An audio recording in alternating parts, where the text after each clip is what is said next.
Good morning, dear students. Welcome to a new session of Analog Communication Lab. In this session, we'll be discussing regarding usage of op-amp as a comparator and as a Smith trigger. So basically, first we'll discuss the op-amp used as a comparator. Now we have seen that op-amp has multiple usage, and that one of the usage is it can be used as a comparator. So comparator, as the name itself tells, it tries to compare two parameters. So in this case, those two parameters are nothing but the voltages what it tries to compare. So in the circuit diagram, what is specified, we can just observe that, and we have given input voltage to the inverting terminal, and the reference voltage is given to a non-inverting terminal of the op-amp, which is supplied with the dual power supply, and the output is observed at the pin number 6 of 741, if you're using 741 IC. Then so what is the output result of V0? So V0 will basically depend on the values between V1 and Vref.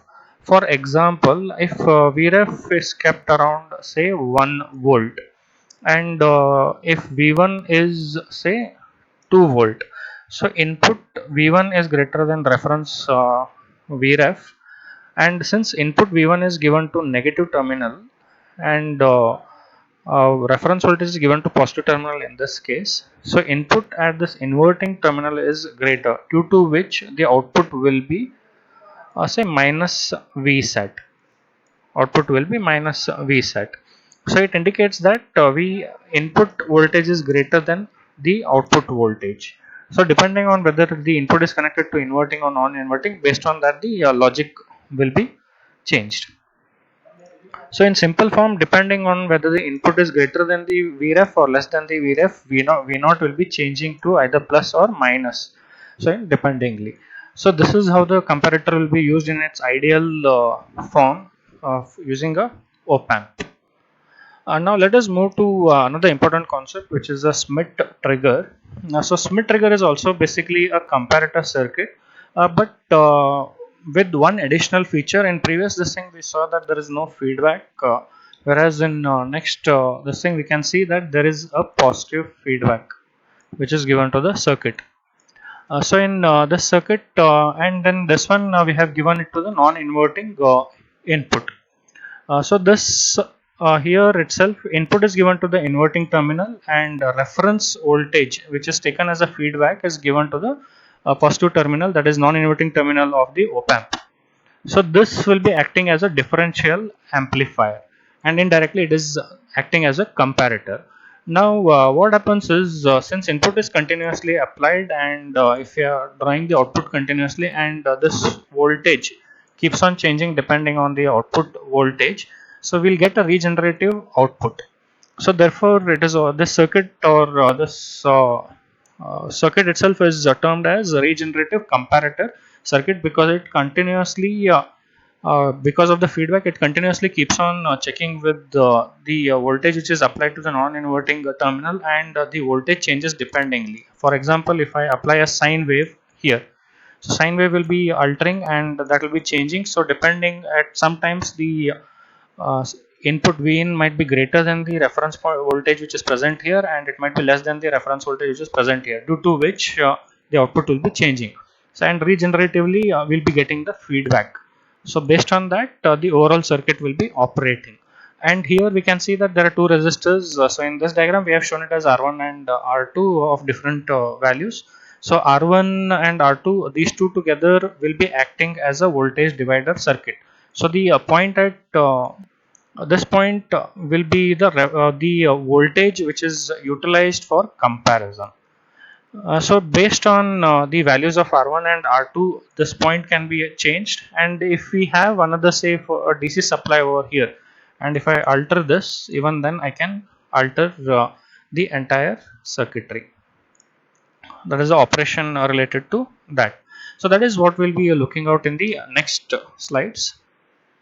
So here we are trying out with the simulation. Here we can just check out that we have given a sine input to inverting terminal, and there is a feedback which is given to non-inverting terminal, so it is a positive feedback. Then apart from that, at pin number 6 we are taking the output. At this output we'll be getting the Schmitt trigger output. Now here R1 and R2, that is, say R1 is this one and R2 is used as this, which will be utilized as a voltage divider circuit, and apart from that we have a VREF. So this all together will help us to obtain the operation of the split trigger, so which is a regenerative comparator. So let us look at some specific circuit over here. This R comp, you can use it or you can discard it. Generally, this R compensation will be equivalent to R1 parallel R2, which is the voltage divider circuit values. So here input is again applied to non-inverting terminal, and the feedback, that is what is specified as V1. V1 is applied at this point, that is non-inverting terminal of the op-amp, and plus 15 and minus 15 which will be acting as the dual supply for the op-amp, and also in identifying the saturation points, that is plus Vsat and minus Vsat. So here we can observe that this is a voltage divider circuit which is also including a DC supply, so which is X volts. So we can consider this as a reference voltage also, or in short, in as per the diagram, it is referred as X volts. Now we can, if I just apply a simple KVL at the output circuit and I neglect the current which is flowing into the op-amp, that is I make it nearly equal to 0, then so based on the V1 value, V0 will be changing, that is based on the regenerative feedback what is given. Based on that, the output also will be altering. Now if I apply KVL to this, neglecting the current which is flowing through the op-amp, then we can see that voltage drop across R2 plus voltage drop across R1 plus this voltage, that is X volts, should be equal to the overall voltage which is V0. It is equal to V0. So the same equation is written in this form, that is, if I take all these equations this side and keep only V0, V0 is equal to I into R2 plus I into R1 plus X, which will be equivalent to V0. And when I simplify it for the current which is flowing through the op-amp, which is flowing through the voltage divider circuit, it will be given by V0 minus X divided by R1 plus R2. Now when we continue further, now what is the value of voltage V1? So V1 is the voltage at this point, so which is nothing but V1 is voltage from this point to this point. So here we can observe that it is nothing but voltage drop across R1 and this voltage, addition of these two voltages. So that is what is specified in this equation, that is V1 is equal to I into R1 plus X.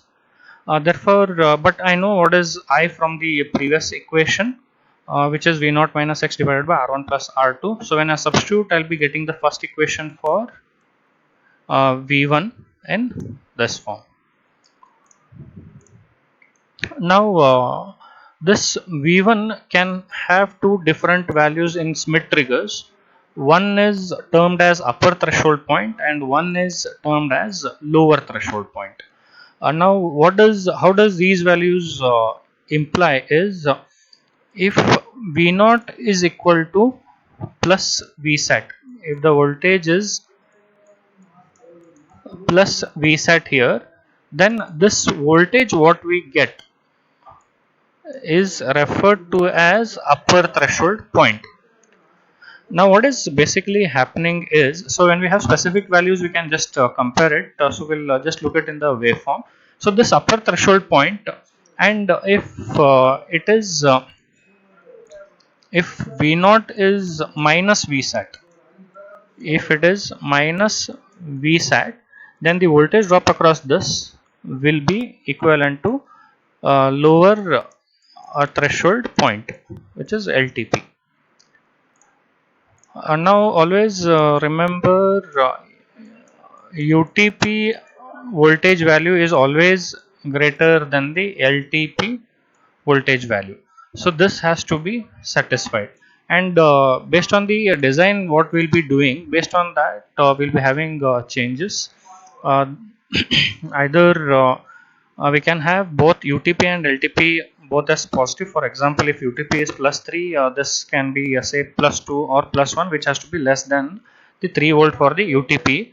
Next, both can be negative. If this is say minus 1 volt, then this has to be lesser than minus 1. Say it can be say minus 3, minus 4 volt, and both one can be positive and one can be negative. In that, UTP will be positive and LTP will be negative. So these are the possible UTP LTP values.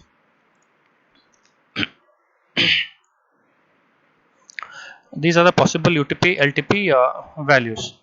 Now, so here, if V naught is equal to Vsat plus Vsat, if you substitute it in this equation, in that case V1 will be upper threshold point as we discussed. So if you substitute, we will be getting first equation, and if Vsat turns out to be if V naught turns out to be minus Vsat, then the V1 voltage will be equal to lower threshold point.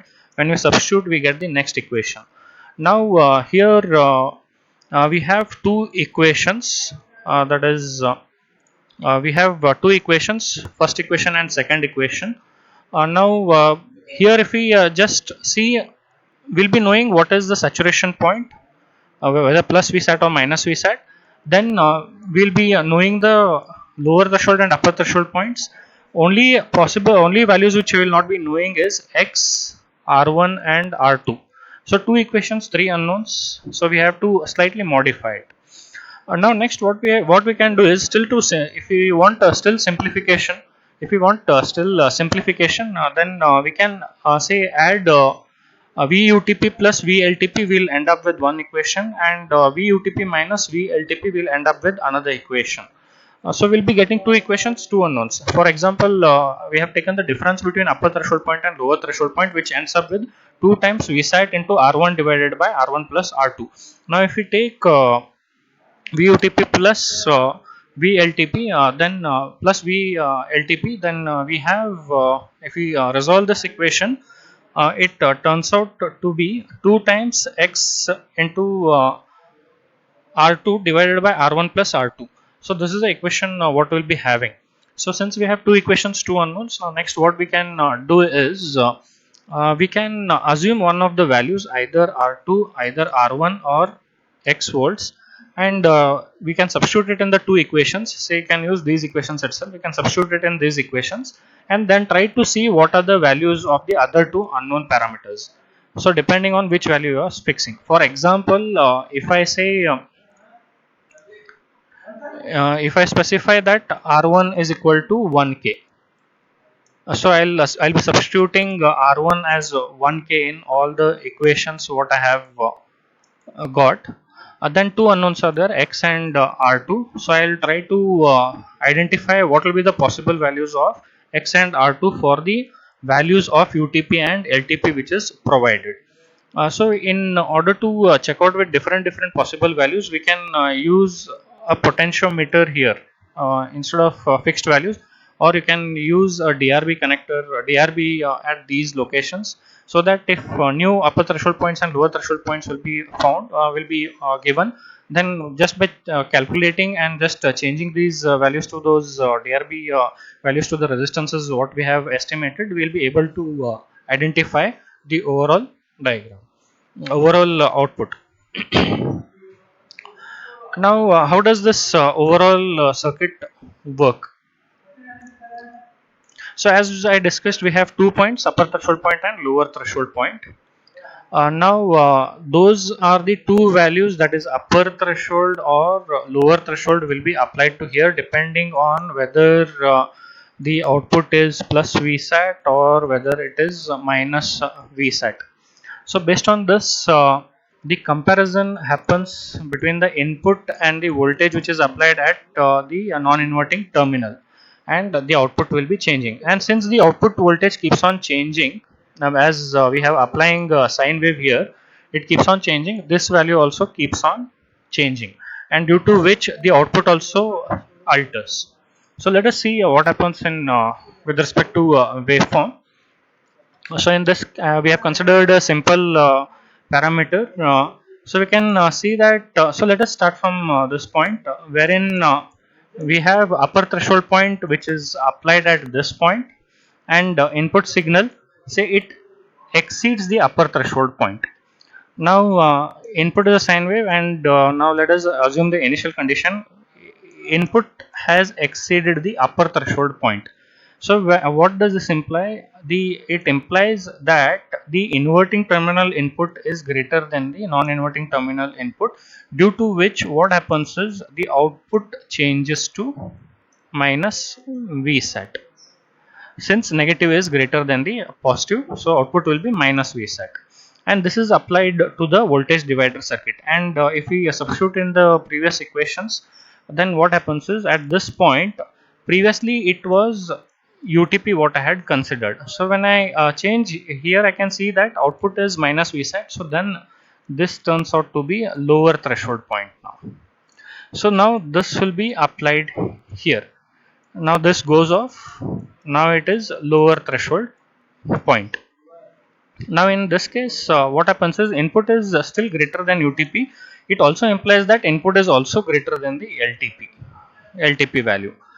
So we can see that as the input changes its value, it reaches its max. Still, it is greater than the LTP. It is indicating that minus is still greater than the plus. So here we can see that one observation. We can see that output, when it exceeds the upper threshold, input when it exceeds the upper threshold point, it moves to minus Vset, and output will be equal to minus Vset up to some certain criterion.